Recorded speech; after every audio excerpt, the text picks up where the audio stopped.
Lustre, hindi nakaligtas tanungin tungkol sa hiwalayang Catherine Bernardo at Daniel Padilla. Alamin.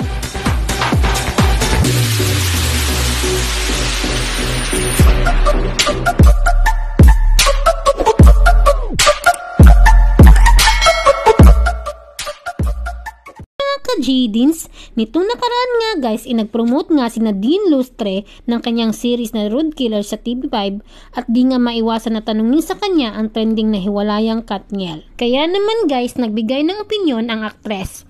Ayon pa nga kay Nadine Lustre, magkaiba naman yung sitwasyon nila ni James Reid. Kahit parehong love team at parehong real couple nga, pero iba naman ang nangyari sa kanilang dalawa. Ngunit ayon pa nga sa aktres, hindi daw biro ang 11 years. Sa ngayon, makikita na natin ang isang Nadine Lustre na masaya sa piling ng kanyang boyfriend at sunod-sunod na nga ang mga blessings na dumadating sa kanyang career ngayon.